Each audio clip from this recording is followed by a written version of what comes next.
Muy bien, vamos a empezar con la- las concepciones del dinero en la heterodoxia. Va a ser una clase que va a estar dividida en dos para relajar un poco y pues son muchos conceptos. Varios se van repitiendo, los autores se pisan un poco, pero bueno, es parte del asunto, de ir viéndolos a todos y hablar desde los autores y no hablar desde un manual. Bueno, acá el título primero que proponemos es el mito del trueque, la deuda y los fundamentos del dinero. Como veíamos, para la ortodoxia, el dinero puede salir como emanación natural del trueque, ¿no? Digamos, hay una situación de trueque, entonces se elige la mercancía más apta, o en sus versiones más vulgares se tira de un helicóptero o cae como manada del cielo y no hay ningún tipo de explicación, ¿no? Eh, los autores heterodoxos, que es un concepto súper amplio, porque acá entran antropólogos, algunos sociólogos. Eh, ¿Por qué entran dentro del concepto heterodoxo? Bueno, básicamente porque el mismo Keynes se nutría de este tipo de ideas.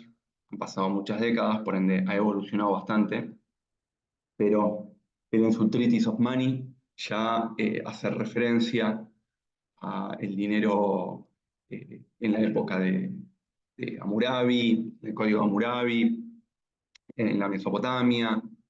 Entonces, un tipo que le daba importancia a las secuencias históricas como fundamento y búsqueda de explicación de la esencia de lo que se viene a estudiar.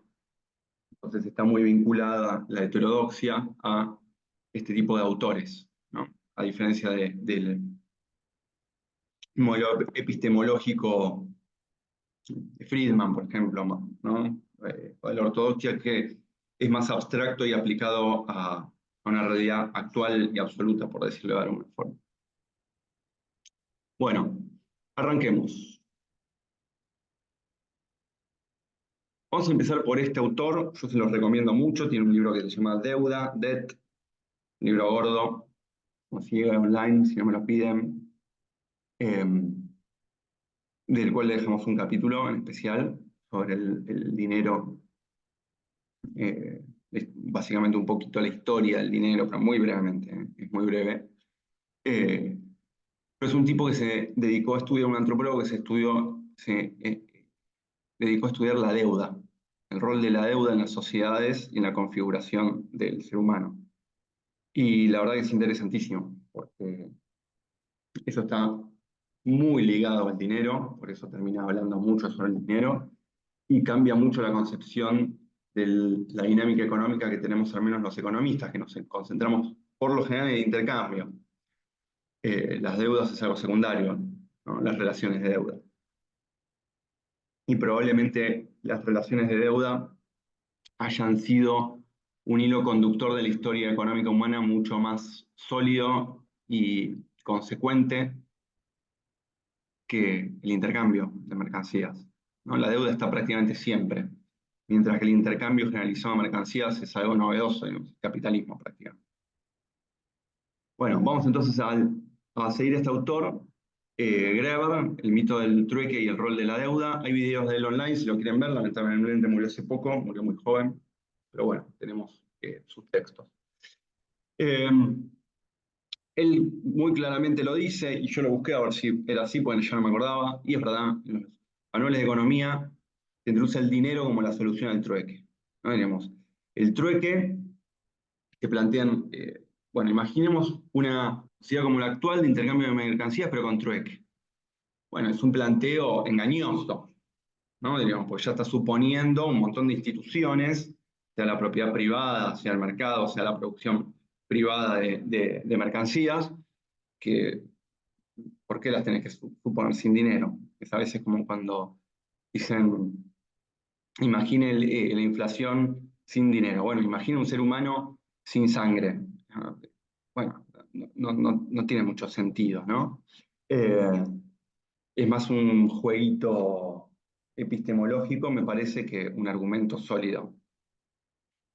¿No? Entonces dice, no tiene sentido, ¿no? Porque para la ortodoxia el dinero emanaría, ya lo decíamos, espontáneamente como la mercadería o la mercancía más apta. Estamos todos organizados de forma privada, vamos a intercambiar nuestros bienes, es muy complejo el trueque porque cada uno quiere una cosa diferente, entonces vemos qué es lo que todos quieren el metálico, y cuando nos damos cuenta que todos quieren el metálico, esto también como lo dicen los marxistas, el mismo Marx no lo utiliza tanto, pero por ejemplo los franceses, el regulacionismo, vamos todos a la mercancía que es más apta, que nos damos cuenta que todos quieren, entonces todos vamos a por ese bien. Ese vendría a ser el mito. La ortodoxia lo explaya una forma de equilibrio, mientras que el marxismo lo explaya, o el regulacionismo por lo menos marxista, lo explaya como una forma de violencia, ¿no? Pero ahí hay un punto en común. Entonces, una vez que está ese dinero, el gobierno se apropia de esa institución, lo acuña para que todos sepamos cuánto metal tiene cada moneda y sea prolija el intercambio de mercancías para favorecer el funcionamiento del mercado, y termina abusando, imprimiendo al infinito. Ese es el cuento, ¿no? Y eso también permite pensar al Estado como una empresa. Te da el servicio de acuñación, de garantía, y una empresa que te engaña, y al presupuesto público como un presupuesto privado. O sea, tiene que tomar recursos para poder gastarlos. Entonces cobra impuestos para poder gastar, toma deuda para poder gastar. Ese es el fundamento, es más, de toda la visión ortodoxa de la economía. Eh, entonces ahí encontramos varias, la verdad que tanto los antropólogos como los sociólogos nos estilizan muy bien en los economistas y en las diferentes escuelas. Por eso los usamos. Entonces, esta visión tiene un objetivo claramente político. El dinero no es producto del Estado, es producto de las decisiones individuales, ¿no? Eh, y lo que termina siendo es un velo que oculta las relaciones reales de intercambio, las preferencias y las condiciones de producción, de escasez, ¿no? Básicamente, es el dinero para la ortodoxia. Es más, Smith eh, es un gran ejemplo porque te dice, bueno, esta forma de intercambio, de trueque, dice, son las bases mismas de la sociabilidad humana. O sea, nos vinculamos con los demás a través del intercambio, antes de cualquier otro tipo de institución. Una naturalización absoluta del mercado y más que un homo economicus, habría que ver cómo se dice en latín mercado, pero sería un homo mercado, ¿no? El hombre es privado y se relaciona con los demás a través de la mercancía, lo cual, bueno, no sé si llamarlo supuesto o una eh, afirmación muy fuerte. Lo que dice el tipo Graeber, citando a varios antropólogos, además de él, es que no hay ningún tipo de evidencia empírica, histórica, de que algo así haya pasado, ¿no? De que el dinero haya emanado a través del trueque, de que haya sociedades organizadas en base al trueque y que el dinero haya surgido espontáneamente. La realidad es que cuando se ven experiencias de trueque son entre aldeas, enemigos o extranjeros. Ahí sí, por ejemplo, el metálico tiene gran importancia porque es lo que permite el comercio entre diferentes países. Pero ¿qué tienen en común que sea entre aldeas, entre enemigos o extranjeros? Que no están bajo una organización común, no están bajo un Estado, no están bajo una regulación común, ¿no? Entonces, ahí necesitas el trueque en su momento y después eso se ve reemplazado por el metálico, ¿no? Por el oro. Eh, pero no sociedades internamente organizadas de esta forma. ¿Qué existió? Y esto es incómodo. Casas comunales donde todos aportaban y había que dejar registro de lo que aportaban. Préstamos, sistemas, se describe un montón, porque a los antropólogos les encanta dar ejemplos. Sociedades basadas en los préstamos, sociedades basadas en los regalos, donde yo te doy algo y vos me tenés que devolver algo y vos me vas a devolver algo mejor porque querés mostrar que vos sos mejor persona que yo y yo te voy a devolver otra cosa. Y entonces la sociedad intercambia en base a regalos o en base a, toma, después me lo devolvés y después me terminás devolviendo otra cosa, pero no el intercambio es inmediato, es ridículo el intercambio inmediato. El intercambio inmediato lo que supone, el trueque, es que yo no voy más a ver más a la otra persona, que no hay lazo de confianza, que no hay lazo de comunidad. Si el lazo de comunidad es como hoy con cualquier amigo, che, ¿me prestás algo? Sí, después te lo devuelvo. Sí, es simple. Eh, y acá, cuando las sociedades empiezan a crecer, lo que se observa es que las deudas se empiezan a jerarquizar. Hay que ordenarlo esto, ¿no? Porque siempre hay un vivillo.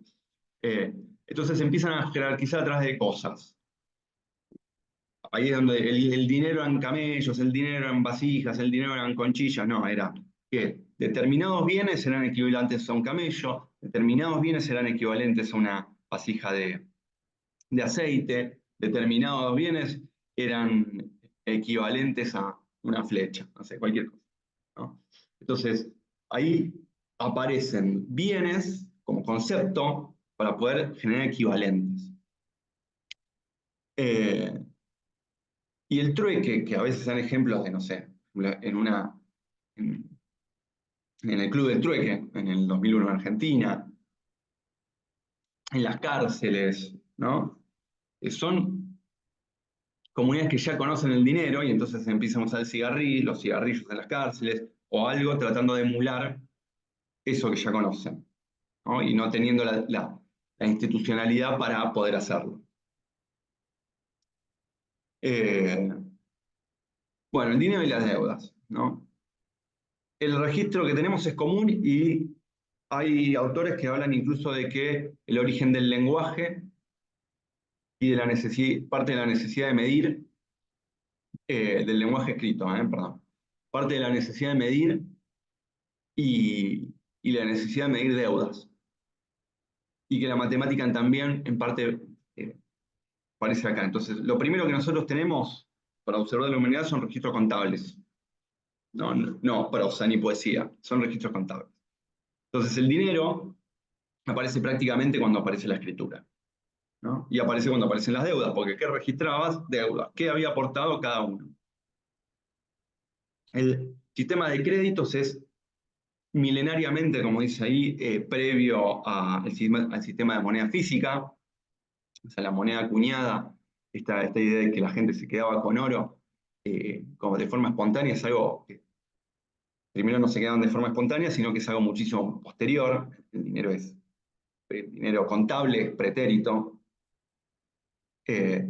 Incluso en situaciones de caos, ahí da ejemplo de cuando cayó el Imperio Romano, el Carolingio, gente seguía usando unidades de medida sin que el Estado las haya definido, porque era lo que tenían en la cabeza, lo que conocían, las seguían usando por siglos, ¿no? Otra cosa sumamente interesante, acá les hago como un punteíto de cosas que dice Graeber, porque el libro es muy largo, pero que son destacables, que monedas que se encuentran de la misma época, que circulaban, tenían diferente tamaño, diferente pureza y valían lo mismo porque tenían el mismo sello. Entonces esta cuestión de que el oro una cosa, la plata era otra cosa, cuánto pesaba cada uno, aparentemente tendría un segundo lugar. Por primero, porque no tenías la tecnología para saber de qué calidad era el metal, cuánto oro tenía realmente la aleación que vos estabas usando. Segundo, que si tenía diferentes pesos, tampoco era tan importante el metal, sino que lo que importante era el sello, ¿no? Entonces, eh, lo que se observa es que el dinero para transacciones comerciales es algo novedoso, digamos, en la historia. Novedoso no de dos siglos, sino de un par de milenios, ¿no? Pero que inicialmente el dinero aparece dentro de las sociedades organizadas para poder organizar recursos, ¿no? Para la burocracia. O sea, el Estado no cobrando impuestos simplemente, sino el Estado organizando la sociedad, o los protoestados organizando la sociedad, necesitaban medir las cosas, cuánto tenían de cada cosa, cuánto se le entregaba a cada familia. Y imagínense si por cada producto vos tenés que llevar una contabilidad, o sea, vos tenés que tener un equivalente. ¿Cuánto poroto vale un ciervo? ¿Cuánto ciervo vale una vasija? Bueno, eso se establecía y se creaba cualquier unidad de medida que alguien tenga ganas. Los ciervos, por ejemplo, los camellos, hipopótamos, lo que sea. Que no estaban ni aparecían, simplemente eran una unidad, una forma de pensar, ¿no? Y de organizar la sociedad. Entonces, el dinero surge, según la evidencia empírica que hay hasta hoy, como mecanismo social de organizar la sociedad, de organizar sistemas de deuda, de organizar la administración de recursos, y de una forma centralizada, y no de una forma mercado, todos atomizados que nos encontramos. Al revés, centralizada. El mercado va a ser posterior, lo cual no significa que sea malo o sea ineficiente, o simplemente que el dinero no es una creación espontánea, ¿no? Y para un país como Argentina, que tiene tantos problemas con el dinero, muchas veces esperar que ciertos problemas se resuelvan espontáneamente, porque cae como maná del cielo, bueno, o que caiga un poco más, que caiga un poco menos, no parecería ser una visión acertada. Entonces, lo que plantea este Graeber, que es muy parecido al dinero endógeno veneciano que van a ver después, es, a veces se llama la ley primitiva del comercio, sería una constante creación de créditos y deudas entre los seres humanos que se van cancelando, ¿no? Una vez que uno va cancelando la deuda, y después se va creando nueva deuda, y de esta forma el dinero, como unidad de medida para el intercambio y registro de deudas, van creciendo las deudas, que el dinero hoy en día, el dinero bancario, son deudas, ¿no? Crecen y se destruyen de forma permanente y tienen características endógenas al comercio, ¿no? Endógenas a la organización, endógenas a la producción. No es que yo tiro dinero físico y eso circula a determinado nivel de producción, a la ortodoxa, sino que se va creando y destruyendo de forma permanente. Entonces, nos va adelantando, a pesar de que está hablando de sociedades antiguas, es interesante ver que ya pensar el dinero a través de la historia de la humanidad, como tokens, como fichas, es raro. No ha sido la forma preeminente. La forma preeminente es dinero crédito, es dinero contable. Sea en un templo, sea en un banco. Bien. Y otra de las cosas interesantes que propone, yo lo introduzco también, aunque no es exactamente sobre dinero, pero es, bueno, que el mercado, a través de la historia, hasta la modernidad, digamos, no es visto como un lugar de intercambio de bienes, no era un lugar donde vos ibas a intercambiar, sino que era un momento de clearing, donde vos ibas con todas las deudas que ibas acumulando con determinada persona, con otra determinada persona y con otra determinada persona, y ahí se hacía el saldo de deudas, cuánto te quedaba de crédito a vos, cuánto te quedaba de deuda, y arrancabas de nuevo. ¿Okay? El intercambio de mercancías es una evolución de eso, una evolución del sistema de deudas. Entonces, ¿qué sucede acá? Que el dinero deja de ser un velo, como dice la ortodoxia. Sí, al revés, es el fundamento. El dinero es la piedra angular para que aparezca el mercado, la piedra angular para el intercambio. Sin eso no existe, ¿no? Y no solo no existe, sino que está profundamente entrelazado. Cada vez que hay comercio y dinero, no puede haber, como diría el presidente, crecimiento sin dinero. No puede, no, es imposible. En la historia de la humanidad, diría. Quizás en un paper puede ser, pero en la historia no sucede, porque todo intercambio, por lo general, históricamente se hizo a crédito, implica una deuda y implica un registro de esa deuda. Y ahí ya tenés, que tenga una unidad de medida, ya tenés el dinero. Eh, Algo que es sumamente interesante resaltar también, que dice al final de un capítulo Graeber, es que el dinero físico, ¿no? Es un dinero sin, eh, no registral, ¿no? Es un dinero que yo no necesito que me valide una autoridad, sobre todo si es en metálico, y ese metálico empieza a circular de forma mundial, y entonces ya el metal es aceptado de repente por varios estados, aunque sea para ponerle la cara de otro rey. El dinero metálico compite de alguna forma, ¿no? Digamos, o se alterna con el dinero registral según las etapas eh, sociales, por lo general, de los imperios. Cuando había autoridades y un determinado orden imperial o un reino, ¿no? Digamos, un determinado orden impuesto, lo que se generalizaba era la deuda contable, pues es mucho más fácil.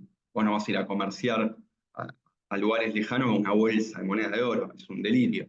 Es mucho más fácil llevar un papel que diga que vos tenés un crédito, ¿no? Y asimismo, el comercio diario. Es decir, comercio diario vas a estar con fichitas ultra chiquititas llevando cambio hace 2500 años. Dejabas registrado cuánto es lo que uno le debía a otro y se acabó. Era anotámelo, después lo saldamos. Entonces, la utilización del dinero metálico está asociada a momentos de anarquía, de violencia generalizada, ¿no? Donde no tengo quien me garantice que me van a devolver lo que yo aporté, o que mi papel vale lo que vale, por decirlo de alguna forma. Entonces, el dinero metálico estaría asociado, hoy sería parecido al blockchain, ¿no? A las cripto, a la ausencia de autoridades. Y lo que dice Graeber también, otra cosa interesante, dice, el dinero no ha sido más inventado por alguien que la música, la matemática o las joyerías. Es simplemente una institución, una forma que tenemos los seres humanos tipeados espontáneamente de comparar cosas de forma proporcional entre sí, ¿no? Antes de pasar a la teoría del crédito circulante, me gustaría agregar un ejemplo que da Graeber sobre el dinero metálico para imaginarnos cómo puede haber aparecido. Él dice, si tendríamos que hacer un cuento del dinero metálico, un mito, algo que uno podría imaginar como cuentito. Cada dinero ha tenido su propia trayectoria histórica. Eh, hay ciertos puntos en común, como esto de la deuda, pero después cada uno ha tenido su propio devenir. Históricos son infinitas las trayectorias múltiples las trayectorias que ha tenido el dinero para su creación en la historia. Pero si tenemos que estilizarlo, ¿qué podemos usar en vez del trueque para hablar del dinero físico, no el dinero contable? El dinero contable ya lo dijimos, ¿no? Digamos, es la capacidad de comparar cosas y medirlas y registrar deudas, básicamente administrar recursos. ¿Cómo? ¿Por qué el metálico? Bueno, y él hace un ejemplito, como él dice, absolutamente posible. Imaginemos un rey persa que ocupa un determinado territorio. Los persas, además, justamente no usaban ejércitos regulares como los romanos, sino que tenían mercenarios, era mucho más anticuada la cosa, y incluso a los griegos, estaban mercenarios, o antes podemos ir a los hititas, etc. Vos tenés un determinado ejército de mercenarios, ocupás un determinado espacio a una población, tenés un ejército no profesionalizado, y le tenés que proveer para que viva ese ejército. Le tenés que dar comida, le tenés que dar ropa, le tenés que dar armas, etcétera, etcétera. Un quilombo para las capacidades administrativas de esa época. ¿Qué hace el rey? Una vez que ocupa un territorio, lo primero que hace es ocupar las minas. Agarra el metálico, empieza a extraer el metálico y crea unas chapitas redonditas con la cara de él, ¿no? Y eso se lo entrega a sus mercenarios como pago. ¿Como pago de qué? Como pago. Bueno, listo. ¿Qué hago con estas chapitas?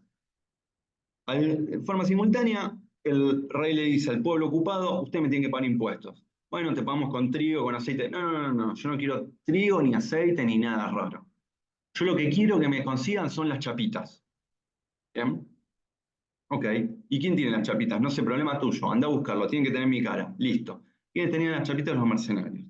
Entonces, el pueblo ocupado empieza a intercambiar bienes con los mercenarios, según las necesidades de los mercenarios, para poder pagarle impuestos al rey de algo que el rey ya tenía, que es metálico, ¿no? Fíjense cómo el rey, emitiendo chapitas, gastando, empieza a generar mercados. Para algo que es muy complejo de administrar de forma centralizada, este mecanismo de emisión de dinero físico le permite, en un lugar donde todavía no tiene el control de los registros de deudas, etcétera, etcétera, le permite generar mercados. Entonces, fíjense cómo el mercado aparece como una solución de la cantidad de los estados para coexistir y que además no puede existir sin el Estado. Acá el Estado no es lo que dice la ortodoxia, no es alguien que se apropia de algo que ya naturalmente tenía el mercado, que era el dinero, y funcionando como un privado más. No, vos necesitas que el Estado gaste primero, que el Estado gaste sus chapitas y que te cobre impuestos, para que alguien las quiera, ¿no? Y de esa manera empiece a circular el intercambio. La verdad que me parece un ejemplo maravilloso y súper interesante. Bueno, después tenemos a un antropólogo, podríamos llamarla, parece que no era oficialmente un antropólogo, era un diplomático británico, al cual cita mucho Keynes, que se llamaba Innes. Y dice más o menos lo mismo, así que lo vamos a repasar un poco rápido. Dice cosas que él también se había dado cuenta recorriendo las colonias. Dice, el dinero no es mercancía, sino que es unidad de cuenta, ¿no? Es una vara para medir deuda, bueno, lo mismo que hablábamos antes. Eh, y el billete es una promesa de algo del mismo valor, por ejemplo, el oro. Acá ya está hablando del dinero fiduciario, ¿no? Introduce la confianza, que Graeber la toca también, pero él lo habla más fuerte. Digamos, el dinero funciona siempre que haya confianza de que se va a cumplir esa promesa. Entonces tenés que confiar en otros seres humanos. No es una situación de intercambio de toco y me voy, ¿no? Como en el mercado palraciano o el mercado neoclásico. Sino vos tenés que tener una confianza en el sistema,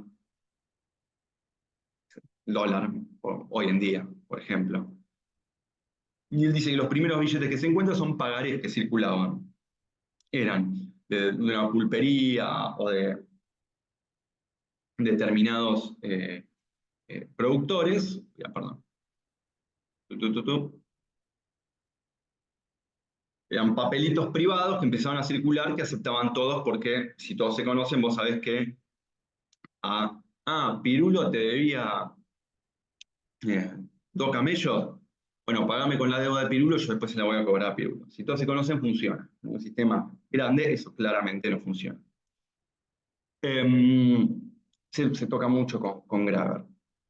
Y nombra básicamente esto de la confianza, y cuando no todos se conocen cómo se hace, bueno, el Banco de Inglaterra se funda con un préstamo que un consorcio de bancos le dan al rey, ¿no? Y entonces los bancos pueden emitir libras respaldadas, es gracioso esto, respaldado con esa deuda que el rey, eh, que garantiza las libras, es la deuda que el rey le va a pagar a este consorcio de bancos, ¿no? Que no se pagó nunca y no habría, y digamos, si se mantiene sin pagar, ya que se pague, esos bancos no pueden emitir más, el Banco de Inglaterra no puede emitir más libras. Entonces, la libra está fundada sobre la confianza de que el rey va a devolver lo que le han prestado. Bueno, y finalmente vamos a introducir el cartalismo, que es eh, una visión, este es el autor más difundido eh, de esta escuela, se llama Knapp, Friedrich Knapp, fin del siglo XIX. Eh, Discusiones sobre la moneda hay desde hace siglos entre los economistas. En Inglaterra hay varias sobre qué es lo que respalda, sobre todo después de varios siglos de utilizar el oro como moneda que se fue imponiendo a través de crisis. Entonces, como decíamos, cada crisis lleva a que el metálico sea aceptado eh, más que el dinero estatal, ¿no? O el dinero contable. Eh, a fines en el siglo XVII, XVIII y XIX había muchas discusiones sobre si lo que le daba valor al dinero era realmente el metálico o era el Estado, ¿no? O era el sistema. Acá en Argentina tenemos un autor que se llama Fragueiro, que escribió a finales del siglo XIX, que fue el primer ministro de Economía de Argentina, podríamos decir, porque fue el ministro de, de la Confederación. Y es interesantísimo. Él ya el tipo pensaba en cuestiones como NAP, bueno, no se lo vamos a introducir porque no viene al caso, simplemente lo cito. Es muy, muy bueno el autor.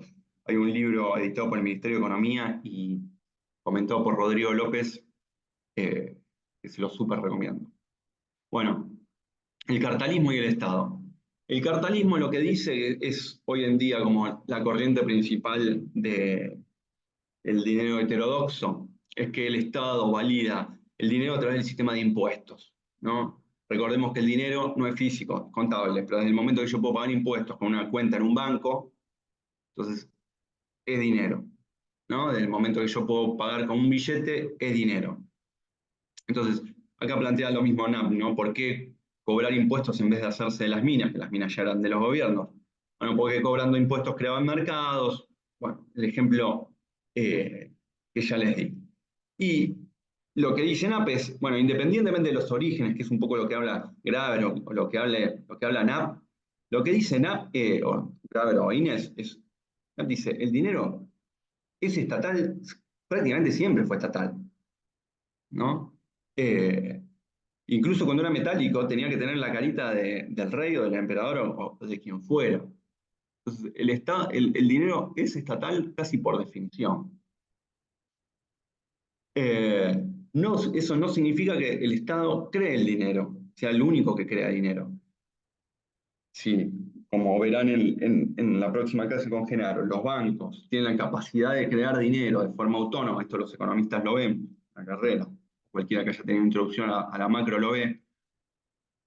Los bancos tienen capacidad de generar dinero porque cualquier depósito en un banco es dinero, eh, o mismo puede existir acuerdos contractuales privados. A ver, ahí habría que discutir, ¿no? Digamos, no sé si las fichas de casino son dinero, por ejemplo, pero vamos a lo generalizado. Los bancos es dinero privado, porque yo tengo un depósito en un banco privado, un acuerdo entre privados, pero yo con eso pago impuestos. Bueno, desde que el Estado acepta que yo pague con saldo en una cuenta bancaria, que es una deuda que tiene un banco conmigo, perfecto. ¿Ok? Cuando yo hago una transferencia para pagarle a la AFIP, lo que le estoy diciendo es el saldo que tengo yo en la AFIP, va a ser saldo, perdón, en un banco va a ser saldo para la AFIP. La AFIP lo acepta, bueno, es dinero.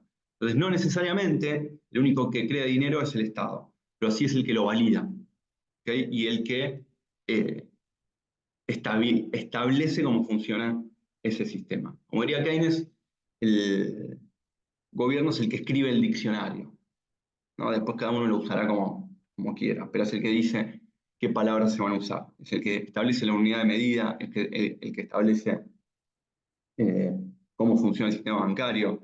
Por ejemplo, en Argentina tenemos la particularidad de que el sistema bancario está en dos monedas, ¿no? En una moneda propia y en una moneda de otro estado. Eso no es algo generalizado en los países. Eh, Colombia no lo tiene, México no lo tiene, Brasil no lo tiene. O sea, de las cuatro economías más grandes de Latinoamérica, la única que tiene un sistema bancario en dos monedas somos nosotros. Bueno, nosotros escribimos el diccionario de esa forma, aceptando el diccionario norteamericano como parte de nuestra unidad de medida válida, pero no necesariamente tiene por qué ser así.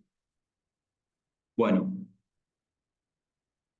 dejo en esta diapositiva que va a empezar, se hace bastante largo, escuchar de corrido un video solos. Eh, Así que dejo en esta diapositiva que arranca la clase siguiente. Cualquier duda que tengan, siempre pueden preguntar y participar en los foros.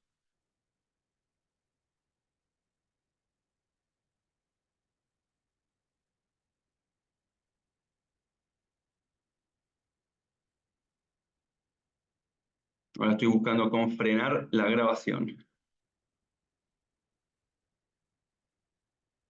Detener, gracias. Adiós.